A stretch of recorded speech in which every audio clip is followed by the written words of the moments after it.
నమస్తే. మా చిన్నప్పుడు ఇద్దరు లేక ముగ్గురు చాలు. కుటుంబ నియంత్రణ ఆపరేషన్లు ఇద్దరవంగానే చేసుకోవాలి. కనీసం ముగ్గురైనా తర్వాత అయినా సరే కుటుంబ నియంత్రణ తప్పనిసరిగా చేసుకోవాలి. దానికి ప్రోత్సాహకాలు కూడా ప్రకటించి ప్రభుత్వం పెద్ద ఎత్తున ప్రచారం చేసేది. కొంత దూరం పోయిన తర్వాత ఒకరు కానీ ఇద్దరు కానీ అని ప్రచారం జరిగింది. ఆ తర్వాత పీక్ స్టేజ్కి వెళ్ళిన తర్వాత వన్ ఆర్ నన్ అనే ప్రచారం కూడా జరిగింది. అంటే దీని అర్థం ఏంటంటే జనాభా పెరుగుదలను అరికట్టకపోయినట్లయితే ఆ సమాజం, ఆ దేశం వెనుకబడిపోతుంది అనేటువంటి ఒక భావన ఆ రోజుల్లో సోషల్ సైంటిస్టుల్లో ఉండేది. అందువలన జనాభా పెరుగుదలను అరికట్టడం కోసం అనేకమైనటువంటి ప్రయత్నాలు ప్రభుత్వాలు చేశాయి. కానీ చిత్రం ఏంటంటే ఇప్పుడు జనాభా తరిగిపోతున్నారు. జనాభా తరిగిపోవటం వలన అభివృద్ధి దెబ్బతినిపోతుంది అనేటువంటి భావన కలుగుతూ ఉంది.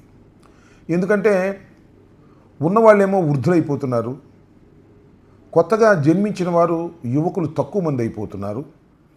అలాంటప్పుడు వృద్ధులేమో డిపెండెన్స్ అవుతున్నారు, శ్రమించే యువకులేమో తగ్గిపోతున్నారు. ఈ రేషియో దేశ ప్రగతికి అడ్డుకట్టగా ఉంటుంది అనేటువంటి భావన కలుగుతూ ఉంది.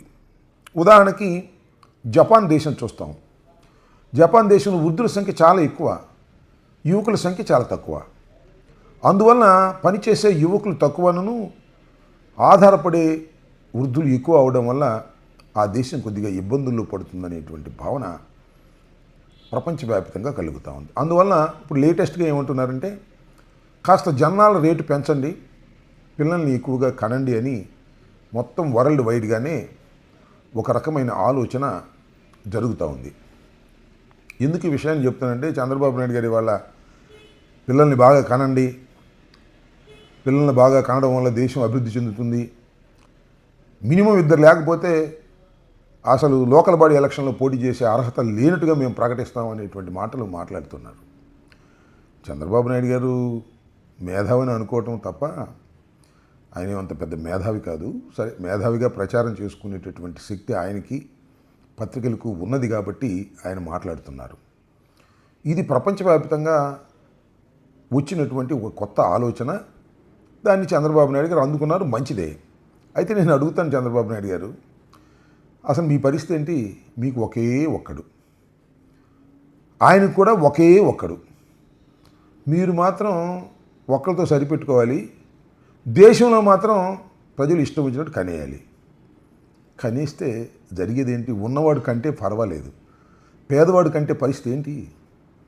వాడి అవసరాలు ఎవరు తీర్చగలుగుతాడు? ముందు ప్రజల్ని పేదరికం నుంచి బయటకు తీసుకురావాల్సినటువంటి పరిస్థితులు ఉన్నాయి. వాటి మీద మాత్రం మీరు దృష్టి పెట్టరు. దృష్టి పెట్టినటువంటి జగన్మోహన్ రెడ్డి గారి ప్రభుత్వం దృష్టి పెట్టి చేసినటువంటి పనులను మాత్రం మీరు పక్కన పెట్టేస్తారు.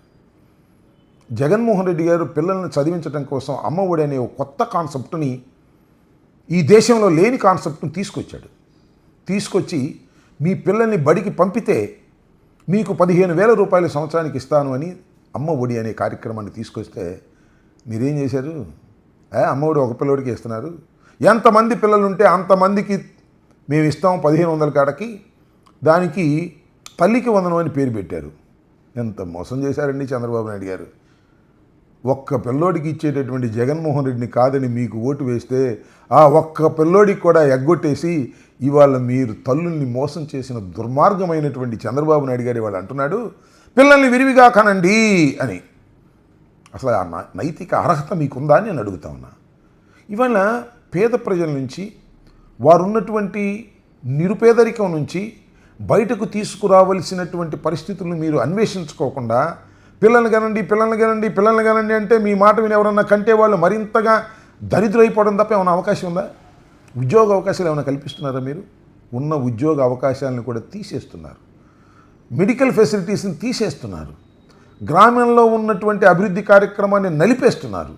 మీరు ఇవాళ జనాభాని పెంచండి, పిల్లల్ని కనండి అనేటువంటి స్లోగన్ ఇచ్చేటటువంటి అర్హత మీకు లేదనే విషయాన్ని మీరు దయచేసి గమనించాలని మనవి చేస్తున్నా. ఇలాంటి దుర్మార్గమైనటువంటి ఆలోచనలు ఒకవైపున చేస్తూ మరొక వైపున పిల్లల్ని కనండి అనే స్లోగన్ ఇచ్చేటటువంటి నైతిక అర్హత ఈ రాష్ట్ర ముఖ్యమంత్రి నారా చంద్రబాబు నాయుడు గారికి లేదు అని ఈ సందర్భంగా నేను చెప్పదలుచుకున్న. పిల్లల కంఠం అంటే ఏంటండి? అది కంట్రీ ఉంది సొమాలియా, 5.99 టోటల్ ఫర్టిలిటీ రేట్. విపరీతంగా పిల్లల కంటే ఏమైంది? సొమాలియా తిండి కోసం కొట్టుకు చచ్చేటటువంటి పరిస్థితి కనిపిస్తూ ఉంది. జపాన్లో జననాలు తక్కువ అవటం వల్ల వెనుకబడిపోతుంది. ఈ రెండింటిని క్యాలిక్యులేట్ చేసుకుని సమపాలలో అభివృద్ధి చెందే విధంగా మనం చూసుకోవాలి తప్ప పిచ్చి మాటలు మాట్లాడే చంద్రబాబు నాయుడు గారు కొద్దిగా ఆలోచించుకోవాలని ఈ సందర్భంగా మీ ద్వారా వారికి విజ్ఞప్తి చేస్తున్నాను. ధన్యవాదాలు. Stay aware, stay bold.